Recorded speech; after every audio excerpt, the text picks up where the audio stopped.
What is up, guys? I cannot believe we're saying this, but tomorrow is officially 3 weeks out. Holy crap. Where has the time gone this prep? But other than that, yeah, I am just waking up now. It's about 2 o'clock in the morning, which for me is pretty normal at this point. I was getting about a good 7.5 hours of sleep every night. Then about the last week and a half maybe, that kind of started to take a hit, which is very common at this point of prep, where you're just not sleeping more than 4.5 to 5 hours. But for me, I go to bed really early because I'm just knocked out and just exhausted by at least 7:38, which kind of is what sucks because I'm having my last meal probably around 6:30. And that's kind of, I think, what's waking me up at this point is just like the hunger. My body's just burning through food so fast that within 7-8 hours of eating that last meal, my body's like, all right, I want another meal. I ain't gonna let you sleep anymore. So what I've kind of been doing, instead of just laying in bed at like 2 in the morning, 1:30 in the morning, some days even 1 o'clock, and just being all upset and pissed off and frustrated that, oh, I can't sleep, and oh, it's the prep, and oh, I hate prep, and I don't want to do this anymore, and most people just give up right here. But that's where I've experienced with this, where I've just learned to just flip that switch and just say, you know what, we are way too close, we are definitely not quitting, we're bringing the best package I've ever brought. And there are some things that you can do that I've been incorporating that has really made a big difference, and still making sure I'm getting at least my 7.5 hours of sleep a day. So, like, for example, what I've been doing, if I've been getting up this early in the morning, what's been working really well is I'll just get up, I'll take all my morning stuff, take my greens, my good morning gut health drink, and all that good stuff. Then I'll wait a little bit. I'll go run over to the gym, because at least there's one near me that's 24/7. Thank God for that. And I'll go get my cardio over with. I'll do some abs. I'll do some posing. Really tire myself out a little more. Then I'll come home and I'll at least have my first meal of the day, even if it's a little early, it's say like 3-4 o'clock in the morning. But now that I have food in my stomach, my body can at least go back to sleep. So I'll lay back down in bed. I'll throw something on the TV, just like a podcast or something, just to fall asleep to. And then I'll at least sleep for at least a good hour and a half, 2 hours, so that I'm right around that 7.5 to 8 hours of sleep mark. I feel good, ready to go. And yeah, that's what's been working for me. So highly recommend that if you're at that point of prep where you're just not sleeping anymore, and instead of getting frustrated about it, just get up, go to your cardio, get a meal in your body so your body can at least fall back asleep. If you have the privilege to do that, I'm telling you, big game changer. It's made a huge difference for me with still being able to keep my energy levels high and still be able to train pretty well, which you'll see today. Today's supposed to be a high carb day, refeed today and tomorrow, I believe, but we won't know until we get our official plan sent from the coach, which he hasn't sent just yet. I'm pretty sure he had a really long, busy day of traveling yesterday, so he's probably just finishing up and probably get sent over to me soon. Should be good, so by the time I get back from cardio, I'll at least have my first meal of the day at least written up so I can start that out. But yeah, I'm gonna take you guys through a little, like, kind of day in the life of where we're at just about the 3 week out mark. I'm also doing a little Q&A at the end of this, kind of go over some questions. I had some really, really good questions on my Instagram story yesterday, so I'm excited to go through those and share some things that work for me and answer some of your questions. So I'm about to get up, take all my stuff, check my weight, and then I'll see you guys probably at the gym. I'll show you guys my little ab routine that I've been doing lately, and yeah, see you guys in a little bit.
What's going on, guys? So, yeah, that's a wrap for today. I didn't really include as much as I probably wanted to include, but I had a kind of busier day at work. We had our videographer come and we did some kind of like supplement highlights that we sell in our gym.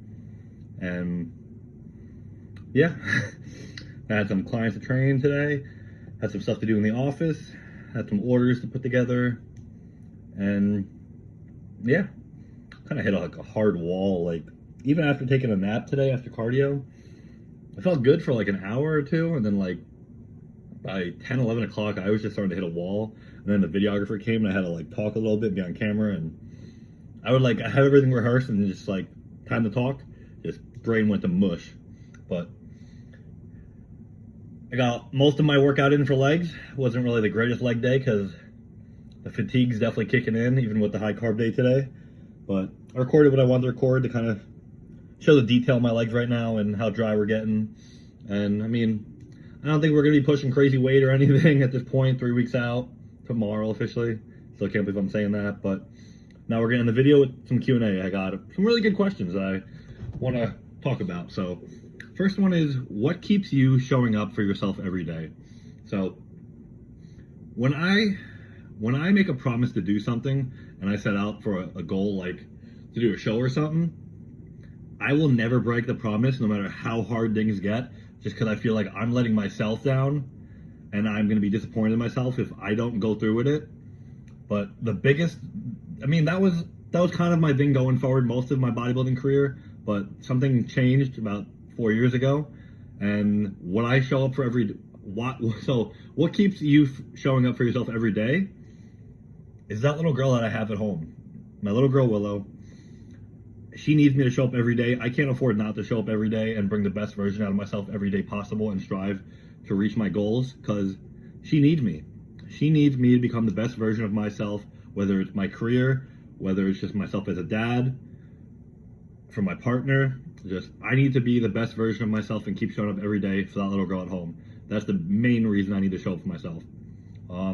When hiring a coach, what do you look for? So first thing off the bat, you want a coach that you can relate to, you can vibe with, you can connect with, and someone that's going to be there for you, not just on a, okay, how you doing, bro? Check-ins look great, awesome. You want a coach that's going to give you good feedback every check-in, going to explain why they're doing the things they're doing with you, not just, oh, here you go, make sure you eat all these meals, and here's your protocol, and just follow the plan. Don't ask any of them questions. No, you want a coach you can communicate with, you can ask questions with, learn why they're doing what they're doing with you specifically compared to maybe somebody else.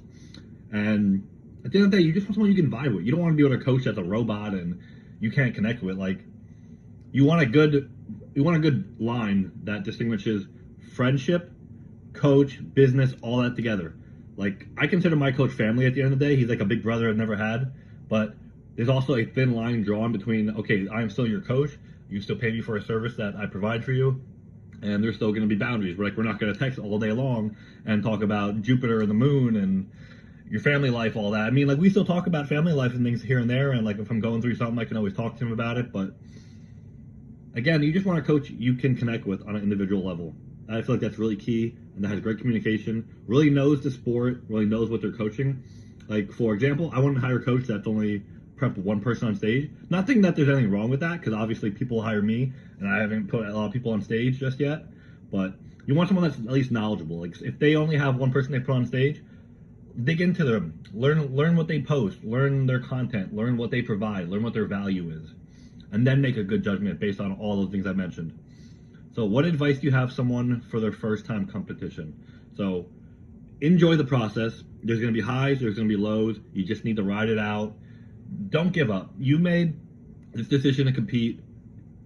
Do it for you. Don't do it for anybody else, because you're the only person that's going to hold yourself up every day and that's going to be able to keep yourself accountable. Your wife ain't going to keep you, your wife can support you, but it's not up to her to make sure you go through with this. She'll support you all she wants, but at the end of the day, you have to want this. This is a very hard sport. This is really one of the hardest things you can do in life.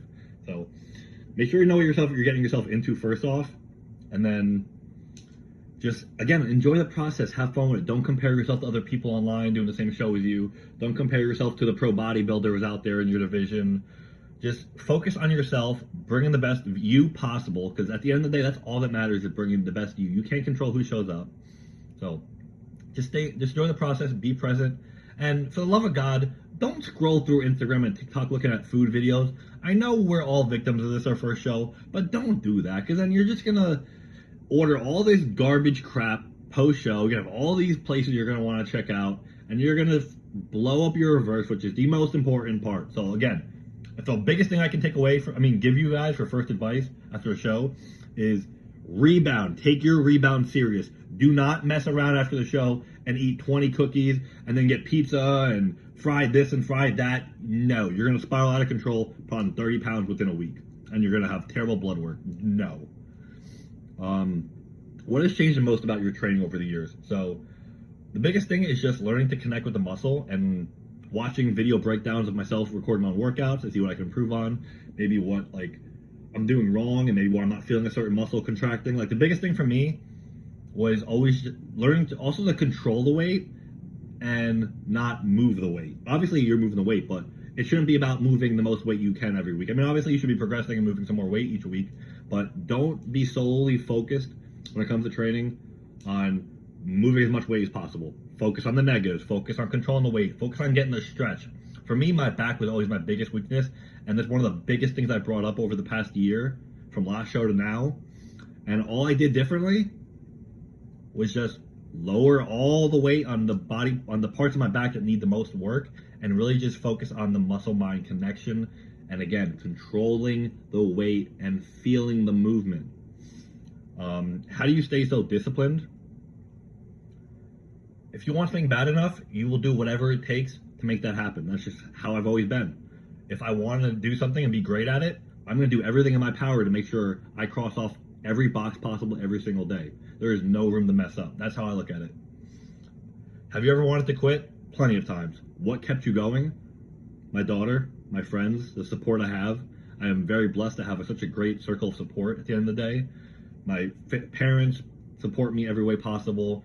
My fiance is very, very understanding of the sport and knows just some days I'm not going to be there, some days I'm going to be there, some days I'm going to be mentally low, some days you're going to want to quit, and those are the days sometimes that she has to push me and say, no, you don't want to quit, this is just because you're feeling tired, you're hungry, just push through, rely on that support and lean on it sometimes. What has been the hardest mental challenge of prep? Just focusing on myself. I'm still a victim sometimes. I look at other people doing the same show as me and I get worried a little bit that, they're looking like this, or they're looking like that, or they got this on me. And you can't do that. Again, don't compare yourself to anybody else but yourself. Worry about only yourself. Biggest thing though is, this can kind of tie into the next question, which is the hardest part of this journey, is, well, first off, the lack of sleep. Sleep gets rough in prep. You need to learn how to manage it. For me, obviously, it's getting up early if I'm not going to be able to fall back asleep. Just get the cardio done with, do some posing, do some abs, pose when you're tired. Can't stress that enough. It's a big one.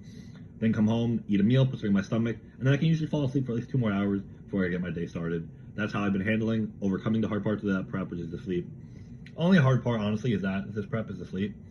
But the hardest part of the overall journey of bodybuilding is understanding that this takes time, and the time that you invest into it is what you get out of it. You're not going to turn pro within a year. You're not going to, unless you're a genetic freak, you're not going to win your first show and get the overall and turn pro right away. You need to understand the sport takes time. I've been doing this for almost 7 years now. Not a pro yet. Do other people do it faster? Yeah, but you need to stay in your own lane and worry about yourself. Don't worry about the guy that turned pro within 2 shows. You could do it, but again, just stay in your own lane. Enjoy the process. Because then once you get to the pro level, you start all over again from the bottom of the food chain. So that's all the questions I got today. I'm about to go eat my post-workout meal. I got 2 more meals, and then I'm going to try and stay up a little bit later tonight because it's Friday, and I don't want to be up butt freaking early for check-ins. So I'm going to go edit this video now and get this posted, and then just try to relax the rest of the day. I shall talk to you guys soon. Hope you guys enjoyed the video. Don't forget to like, comment, subscribe. It means a lot. I really want to grow this channel out more and really provide more content for you guys, but I can't do that without you guys. So love you guys all. Signing out. Peace.